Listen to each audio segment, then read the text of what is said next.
E aí, pessoal, vamos mergulhar de cabeça no capítulo 11 de One Piece, Fuja. A gente tá em Orange Town, e no meio do caos, uma vitória parecia certa. Mas, né, em One Piece, as coisas nunca são o que parecem. Se preparem, porque o que acontece agora desafia qualquer lógica. Essa é a pergunta que define o capítulo inteiro. Pensa bem, para um espadachim como Zoro, que vive para cortar as coisas, um inimigo que não pode ser cortado não é só um desafio, é um verdadeiro pesadelo. Vamos ver como ele vai lidar com o que parece impossível.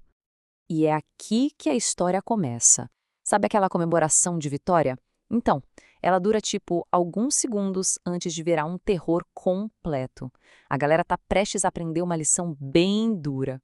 Nunca, mas nunca mesmo, subestime um palhaço. E imagina a cena.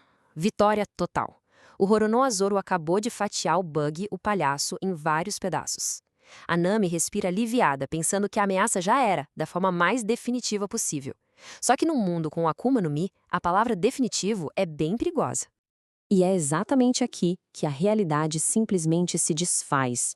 Os pedaços do Bug não caem no chão. Não, eles flutuam. A cabeça dele tá rindo, as mãos gesticulando no ar, a vitória se transforma num show de horrores bizarro e o alívio dá lugar a um pânico total. A reação do Zoro aqui é o ponto-chave. Não é só surpresa, sabe? É um choque profundo. Tudo que define ele, sua técnica, sua força, sua identidade como espadachim, se tornou inútil num piscar de olhos. A expressão dele não pergunta só como, mas sim quem sou eu se não consigo nem cortar meu inimigo. Bom, a resposta para essa pergunta do Zoro está num dos maiores segredos do mundo de One Piece. Vamos desvendar o poder que torna o Bug não apenas imortal, mas o adversário perfeito para um espadachim. O segredo todo é uma Akuma no Mi, a Bara Bara no Mi. Ela dá para o Bug a habilidade de separar o corpo dele como ele quiser. Isso não é só uma defesa contra cortes, não. É a anulação completa de um espadachim. Ele pode se desmontar e se montar de novo. Simplesmente não dá para cortar ele.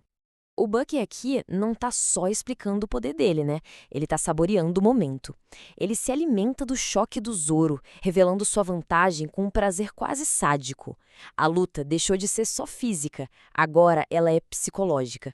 E aqui a gente vê a verdadeira genialidade sinistra do poder dele.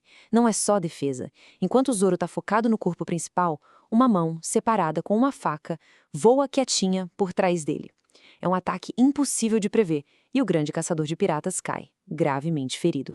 Mesmo preso numa jaula, a reação do Luffy é pura fúria. E esse momento é fundamental. Ele conhece o Zoro há pouquíssimo tempo, mas o laço entre eles já é inquebrável. Para o Luffy, ferir um companheiro é um pecado que não tem perdão. A lealdade dele não precisa de tempo para se formar, ela simplesmente existe. Com o Zoro gravemente ferido e o Luffy fora de combate, a situação parece sem esperança nenhuma. É nessas horas que o improviso se torna a única arma que eles têm. Um plano desesperado está prestes a nascer no meio do caos. E aqui a gente vê o primeiro sinal de um trabalho em equipe de verdade. Primeiro, a distração. O Bug tá lá se gabando da vitória. Depois, a iniciativa. A Nami, que é a mais pragmática do grupo, vê a oportunidade no canhão. Aí vem o trabalho em equipe. Mesmo sangrando, o Zoro usa o que resta de força para ajudar a virar o canhão. E o resultado é o impacto, um ato desesperado que mostra a primeira faísca de uma tripulação de verdade. O resultado é um caos absoluto. A explosão destrói o prédio, enche tudo de fumaça e destroços. Os piratas do Bug são jogados para todo lado. E no meio dessa confusão toda, eles encontram a brecha que precisavam desesperadamente. A fuga começa agora, para valer. A base do Bug está destruída, mas ele não foi derrotado.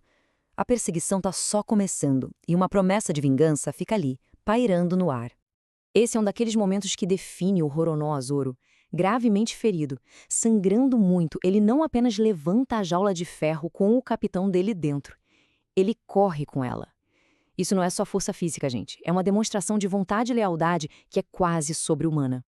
E essa cena aqui, nossa, ela resume a dinâmica da tripulação perfeitamente. De um lado você tem a reação lógica e apavorada da Nami, pensando na sobrevivência. Do outro, o otimismo sem fim do Luffy, que mesmo em perigo de morte só consegue admirar a força do amigo. Essa tensão entre o pragmatismo e o sonho que vai definir a jornada deles. Lá no meio da sua base em ruínas, a raiva do Bog é quase uma força da natureza. Ele não foi só derrotado, ele foi humilhado. Isso aqui não é mais uma briga por tesouro, agora o negócio é pessoal. O Bog não vai esquecer isso, e a promessa de vingança dele vai ecoar por muito tempo. No meio de todo esse caos, da perseguição e da dor, o capítulo dá uma virada para um momento super importante. Uma conversa que vai, de fato, solidificar a fundação dessa tripulação pirada. E então, no momento mais absurdo possível, no meio da fuga, preso numa jaula, sendo carregado pelo amigo ferido, o Luffy faz o convite. Isso é a pura essência da liderança dele, um foco total no seu objetivo, não importa o quão ridícula seja a situação. Ele precisa de uma navegadora, e ele quer ela agora. A reação da Nami é uma mistura perfeita de "esse cara é doido" com um certo fascínio. Logicamente, ela deveria recusar na hora, mas aquele sorrisinho dela, ele revela tudo. A confiança absurda do Luffy é contagiante. Isso não é um acordo de negócios, é o começo de uma aliança. O trio que vai ser o coração dos Chapéus de Palha está, nesse exato momento, completo. E a gente termina assim: uma ladra que odeia piratas, um espadachim gravemente ferido e um capitão preso numa jaula. Olhando para eles, parece impossível que isso seja o começo de uma lenda, né? Mas talvez seja exatamente assim que as maiores histórias começam. Não com grandeza, mas com caos, lealdade e um belo toque de loucura.